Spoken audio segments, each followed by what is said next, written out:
Oh my goodness. Hello, everyone. I feel a little bit disheveled, but that's okay. I don't know what that was, but hello. I'm going to give everyone a couple of minutes to join us because I know some people were going to tune in. Let me actually hit share. Let me copy this. Let me share it. Where can I share it? Let's see. Where's my friends? We are here on Park Hopper Daily.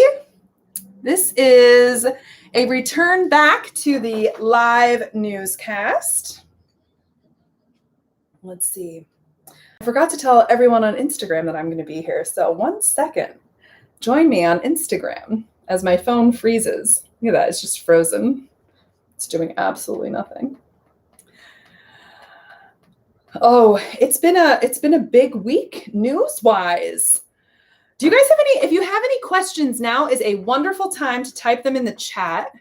And actually, if you have, hello. I think I see my mom's here. I see Danny's here. Hello. Yes, now is a great time to check out the chat. If you have any questions, here we go. Hello, everyone on the Instagram world. I am live. I'm a little sweaty because I just got home from teaching, but I am going to be bringing you the Park Hopper Daily weekly newscast. So tune in on YouTube right now. I'm live, like literally. Look, there I am. Look, it's so meta. Look, there I am. There you are. There I am. Ah! All right, that was really obnoxious, but anyway. I'm going to get over to the news. I think the biggest news this week is the absolutely crazy thing that Joe and I are doing later, but more on that in a moment. Mm-hmm. More on that. Hello, Travel with the Terry family's here. Hey girl, hey, Kasha's in the building. I love it. So you know how we have to start this officially. And I actually have a special guest to get me started. Well, oh. Aren't you going to do the thing?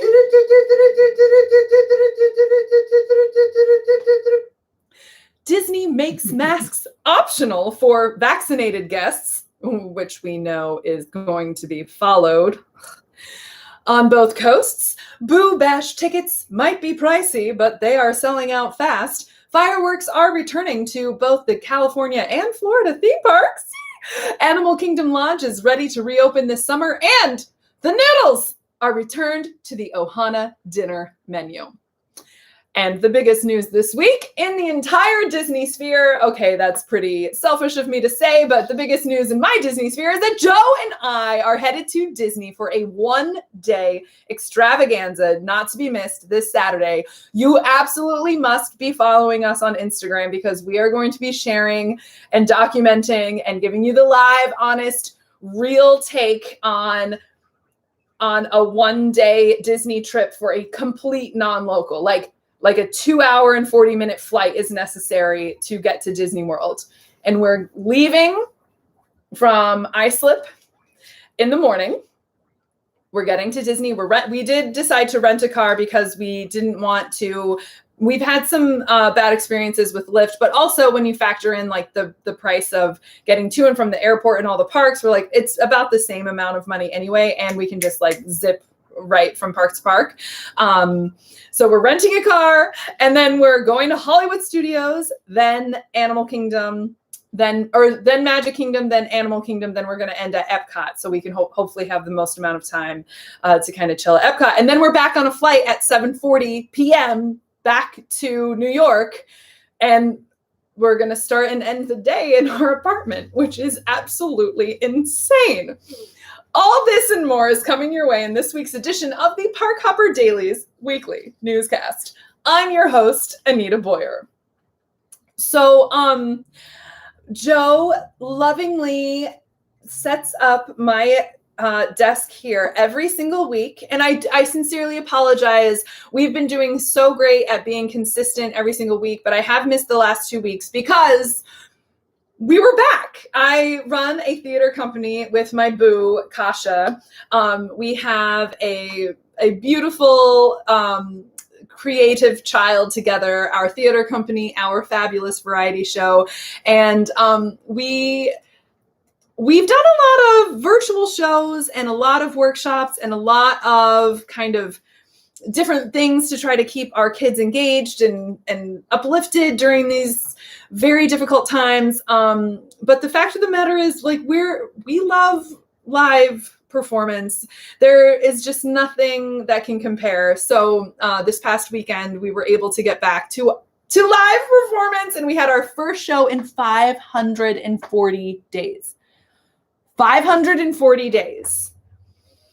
Too many days. And to put it in perspective, we usually have 2 to 3 like big shows, like full scale lights, like $20,000 to produce and make the whole thing happen, caliber shows, plus like drag brunches and pop-up cabarets and after hours and site-specific immersive theater. Like I feel like it's rare that there's not a show in any given month of some capacity, like in some way, and definitely tons of in-person rehearsal. I feel like every single day I'm usually at a studio or some rehearsal space or school.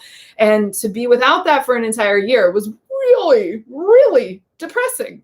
And it was way more depressing than I realized, because as I've started to get out of that depression, I'm like, oh my God, like I was really depressed. I was like, it was bad, guys. So I missed 2 weeks of Park Hopper Daily weekly newscast, but I'm just so happy. Like I feel like I actually don't even feel like I need to go to Disney World this weekend, because this past weekend doing a show with our theater company and being with the kids and being back on stage with the audience and everything, that was so much magic. That said, I am very excited to do a trip I think the entire trip from the time that we leave the apartment to the time that we get back to the apartment is going to be around 21 hours. So from New York to Florida to all 4 parks, and maybe even a quick drive-by for Gideon's. I don't think at Disney Springs, though. I think we're going to try to pre-order them at their other locations. It's in Orlando, like closer to the airport, I think. I have to like map all this out and make sure it's even feasible, because I'm not going to skip Epcot. Even for Gideon's. I love you, Gideon's. You know I love you. I really need to figure out how to pronounce the gargoyle's name. Like, that is one of my top 5 goals. Like, get into Club 33 for a meal, tour Cinderella, the apartment in Cinderella's castle, and figure out how to pronounce the friggin' name of the gargoyle in Gideon's. If you know, you know. But I've like literally like Instagram chatted with the owner and like tried to like sneak away into knowing it. And someone answered me in this like epic poem. And I was like, you know what?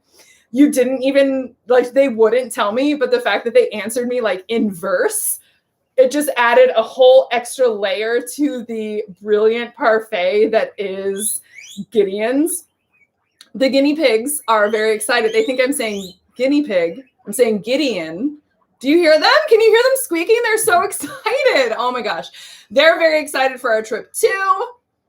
All right. But anyway, I digress. Back to the news. And thank you so much, Joe, for being so preciously. He set out all of our Epcot cups so that we would have like a cup, because we're going to try to hit all 4 parks on our one-day trip. Ah!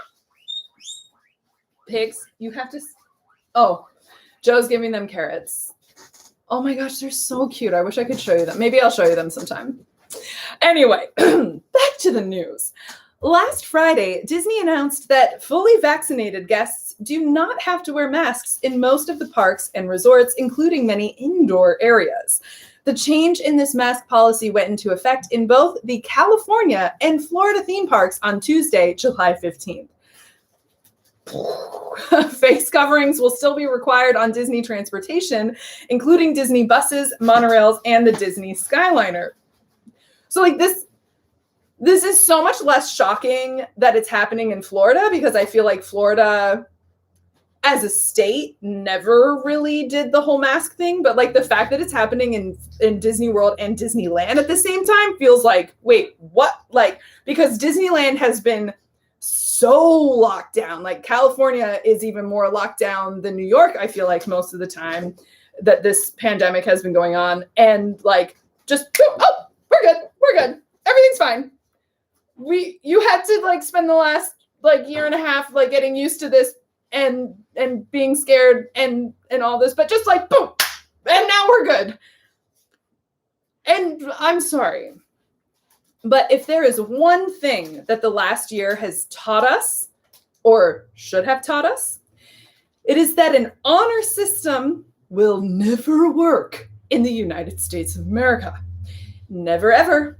Never, ever.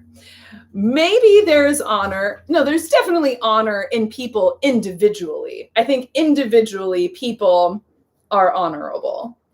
As a group, though, humans, no. No. We're the worst, okay? And the fact that there is no need to show any proof of vaccination, and they're just saying, yes, it's required if you're not vaccinated, but no one knows. Like, no. So, of course, anytime I see anyone inside with a mask on, I'm going to assume that they actually are vaccinated and are just not quite comfortable with the whole everyone, like free for all, like everyone's fine to be without a mask again, because the people who didn't wear masks in the first place are the same ones who aren't getting vaccinated, are the same ones who would lie about being vaccinated and just brazenly go and breathe their unvaccinated breath in every communal space. So while I'm very excited for this whirlwind trip, it will probably not include any indoor attractions again, because now we're back to like being around, and like being vaccinated does not mean that I told this to Joe the other day. I was like, listen, find me the person who says that being vaccinated means that 100%, I'm not going to get COVID. You can't, because that's not what it means. It means if I absolutely could get it, and maybe it would be a lesser version, and I wouldn't necessarily be hospitalized, which is fabulous, but we still don't know the long-term effects of everything. Like, I don't want to get it at all. I'm vaccinated, but I want people to keep their distance. I'm like ready to bring a hula hoop, like a big ass hula hoop, so that people still give me my space, even though it's not, just because it's not on the ground doesn't mean that I'm not going to bark at your child if they are like within breathing distance of me. I heard from a friend who was at the parks just today. She literally called me because she was like, Anita, I just went on Expedition Everest and I'm here by myself, and they sat me next to someone. Like they're not even, they're just sitting strangers next to each other now on rides where you're like screaming. And like, I'm sorry, but Expedition Everest, that is a spittle factory. That is spit in your face. COVID or not, like that I'm going to be wearing my mask on rides like that for the rest of my life, because just thinking about how much is in the air. No, I can't. Anyway, it is important to note that the Disney company is not requiring proof of vaccination. Quote, face coverings will be optional for fully vaccinated guests in most areas. Face coverings will still be required of all guests on Disney transportation, including Disney buses, monorails, and the Disney Skyliner. While we will not require proof of vaccination, we expect guests who are not fully vaccinated to continue wearing face coverings in all indoor locations. That's so laughable! I'm sorry, that's not part of the quote. That's editorialization on the ridiculousness of that notion. Back to the quote. And upon entering and throughout all attractions and transportation, end quote. Good luck with that, Disney. You're crazy. I officially retract every statement that I've ever made in the last year where I'm like, Disney's doing such a good job. If people would just act like Disney, this pandemic would have been over in 3 months. Like, no. Disney, like, I love you. You're plastered all over my arm and my soul, and I love you, but like, ugh. Anyway. When the Disney After Hours Boo Bash event was announced last month, some Disney fans were surprised and downright outraged about the cost of the event, which was more expensive than Mickey's Not-So-Scary Halloween Party, but on par with the ticket cost of after-hours events prior to COVID-19. We weren't, as in Catherine, Joe, and myself, we were not fazed by the price. We snatched up tickets for our August visit, and we were not alone. Ticket sales went live for general purchase on July 15th after being available to guests staying on property starting June 9th. Did I say July? I meant, I think that was supposed to say tickets went live for a general purchase on June 15th. Sorry about that. I read that wrong. After being available to guests staying on property starting June 9th. And we have seen a number of dates sell out already. As of today is June, right? We're still in June. Okay. As of today, June 17th, the Boo Bash is sold out for the nights of August 10th, when the event opens, as well as September 24th, October 5th, 8th, 12th, 15th, 19th, 29th, and 31st, meaning a third of the Boo Bash dates are no longer available. So yeah, Disney is crying all the way to the bank. All of these decisions in the last couple months. That's like a money. I don't know. I feel like I did that like a little lobster-y, but I meant like money. I'm sorry. While it has not been announced that the Boo Bash will come with fireworks, fireworks are indeed returning to Disney parks on both coasts in just a couple of weeks. Disney announced Tuesday that it will return fireworks to Disneyland and to Epcot and the Magic Kingdom at Walt Disney World this summer. At Walt Disney World Resort in Florida, Happily Ever After will once again light up Cinderella Castle starting July 1st, so you can reach out and grab your happily ever after. Okay, you did not come here to hear me sing, but that is my favorite song, and yes, I do own the CD, and yes, it is in our car, and yes, I do listen to it all the time. Epcot Forever returns to the World Showcase Lagoon on the same night. Mickey's Mix Magic will return to the Disneyland Park on July 4th using state-of-the-art projectors to transform Main Street USA, Sleeping Beauty Castle, and the facade of It's a Small World. Sean Slater, the senior communications manager for Disney Parks Live Entertainment, broke the news on the Disney Parks blog. Quote, and I think TikTok. I think this was also like announced via TikTok. Quote, a Disney tradition since 1957, fireworks shows are what Walt Disney called the perfect kiss goodnight at the close of a magical day, and this summer the skies above Disney theme parks will sparkle with color once more. Beginning in July, just in time for the nation's Independence Day celebrations, our incredibly popular nighttime fireworks spectaculars are returning to Disney parks, unquote! Jumbo! Disney announced Tuesday, which was apparently when they announced everything this week, that it will reopen its Animal Kingdom Lodge Jumbo House on August 26th. Only the Disney Vacation Club rooms at Jumbo House in Kidani Village have been open to guests since the resort closed in March 2020 as a result of the COVID-19 virus pandemic. Quote, as we continue to take a measured and deliberate approach to reopening our Disney resort hotels, we are happy to share that starting tomorrow, June 16th, we will begin accepting bookings for Disney's Animal Kingdom Lodge for arrivals beginning August 26th, unquote. We can only hope this means that we will be hearing news about the reopening of our favorite restaurants, Jiko and Boma. Jiko, the cooking place, I have yet to experience. And I know that Catherine is screaming at her computer right now. I'm really sorry. I did get to go once for a wine tasting.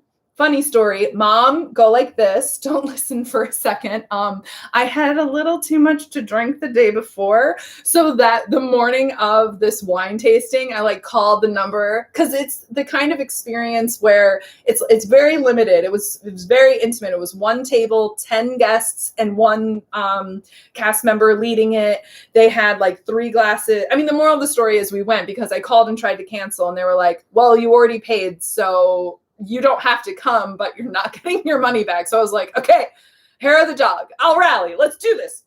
Let's go. And I'm really glad because that is where I discovered Chenin Blanc. And it's where I learned the term, the Stenson enclosure, which is like a twist top for a wine bottle instead of like a corkscrew. It's actually more green. It's more earth conscious, and it doesn't necessarily mean a cheap bottle of wine.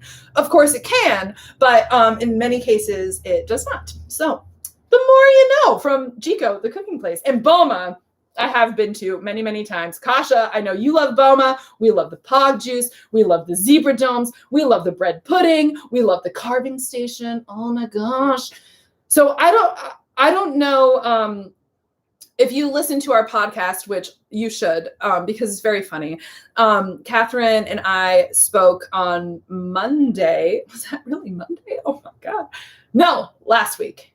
This was last week's podcast. Anyway, we spoke about Skilletgate. Skilletgate was what we called the return of all of these all you care to enjoy dining experiences, but instead of being like a buffet, they have to kind of bring everything to you, and they're kind of all going the way of the Wilderness Lodge, Whispering Canyon, where it kind of all just comes on a skillet, and it's like that's not necessarily what we always want. So that was brought up when they announced how they were doing Ohana's reopening. So Boma's reopening, and we really hope that it's not going to be another skillet, because we understand. I mean, I totally respect and appreciate the fact that it can't just open like a normal buffet quite yet. I mean, masks aren't mandatory, so maybe normal buffets are coming back sooner than we thought, but I just don't want it to be a stupid skillet. Yeah. Catherine writes this as well. And if they try to make Boma a skillet situation, we may come to blows. And speaking of family style skillets, Noodlegate 2021 officially closed late last week, with Disney announcing on its TikTok. Oh, this is what Disney announced on TikTok. I love like how they announce stuff on like Instagram and TikTok now, because that's where we all are. They announced via TikTok that the Ohana menu will in fact include the beloved noodles when the restaurant reopens on July 9th. The announcement earlier this week that fan favorite Ohana would be reopening this summer at Disney's Polynesian Village Resort was followed by significant backlash after the menu was revealed and the Ohana noodles, among other dishes, was noticeably absent. The backlash was so intense that Ohana began trending on Twitter as a result of the negative reactions to this decision.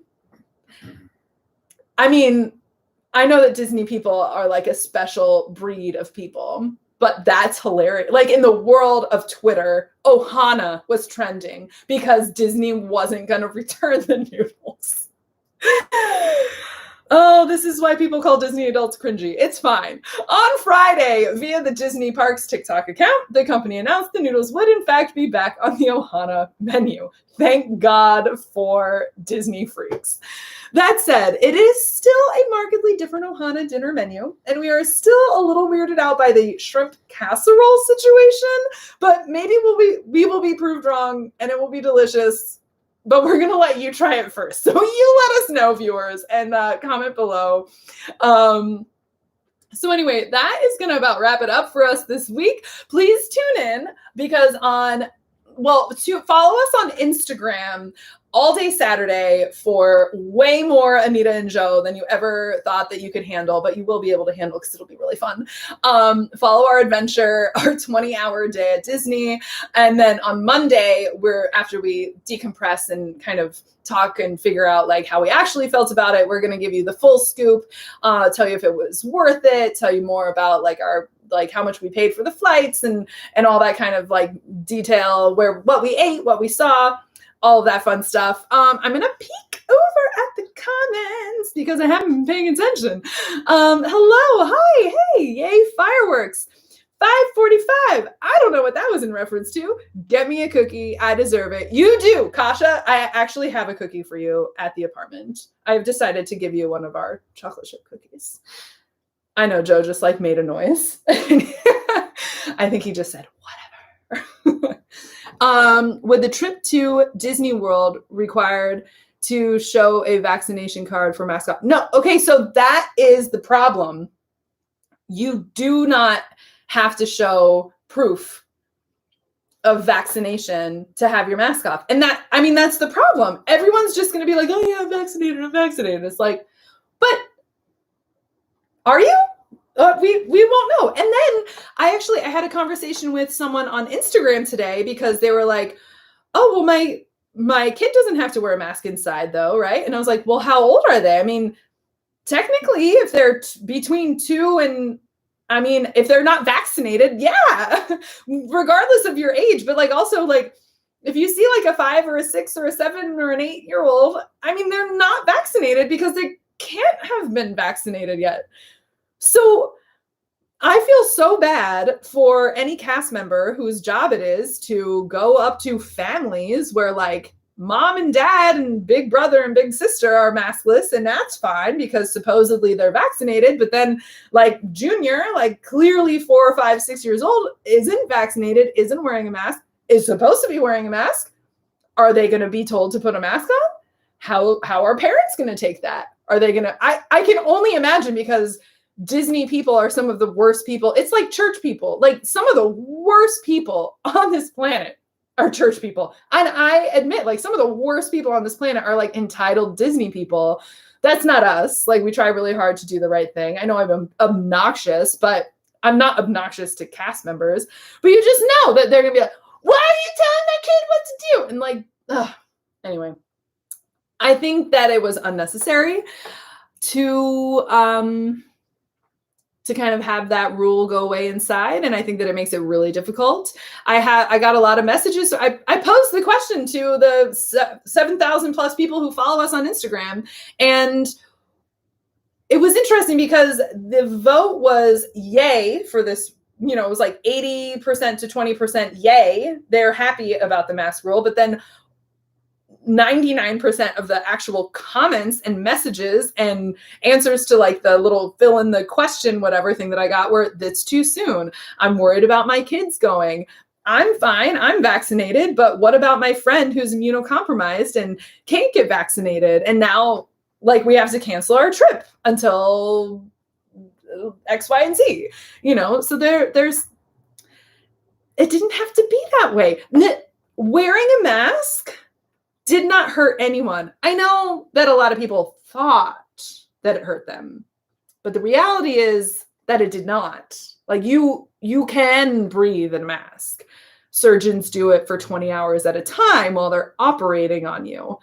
I made my peace with them taking away the mask rule outside because, you know, the science is behind that. But the science is not behind the decision to have it inside when there's no way to check if people are actually vaccinated. So that is the most disappointing decision that Disney has made. I guess if I'm being selfish, like it really doesn't affect me. But I mean, I don't know. Hasn't that been the last year? Like, you could sit back and be like, well, it doesn't affect me, so I don't have to say anything. I don't have to do anything. But isn't that a privileged position? Isn't that a, I don't know. That's just because it doesn't affect you doesn't mean that it's right. So anyway, have fun, be careful. Have you packed yet? We have not packed, and we were talking about it today, and I was like, you know, we have to do this tomorrow. And he's like, well, we have Friday though. And I was like, yeah, that's tomorrow. And he was like, oh my God. So we kind of forgot what day it was today because our lives are crazy like that. But yeah, we're going to be careful. We're probably going to do everything outside. We do have one dining reservation at the Wave because I want to park at the Contemporary, and I do not want to deal with the Ticket and Transportation Center because that will eat up all of our park hopping time. So we're going to like pop in really quick at the Wave so that we can go to Magic Kingdom really fast.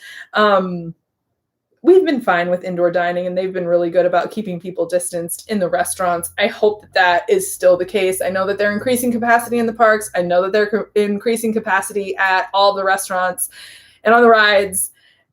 So we're gonna have a 20-hour jump over and see what's really happening. And it's gonna be a Saturday, so we're basically screwed, but it's fine. We're going to have fun. And thank you guys so much for tuning in. I will be back next Thursday at 9:00 for some more news. You should tune in on Monday when Joe and I do a live trip review on our YouTube channel. We'll also be posting all of this on our podcast, wherever you get your podcasts. Please subscribe. Leave us a rating and a review. I don't know if we have any yet because I don't know how to check that. But if you leave us a rating and review, I will figure out how to check it and I will read your review on the air unless it's awful, in which case, shame on you. Just don't. And please make sure that you subscribe. If you have any friends at all who even like medium kind of like Disney a little bit, please share us with them. Word of mouth is absolutely the best way to spread the word of mouth. Okay. Anyway, follow along with us on Instagram. And yeah, thank you guys so much for tuning in. I'm Anita with Park Hopper Daily, and we'll see you real soon.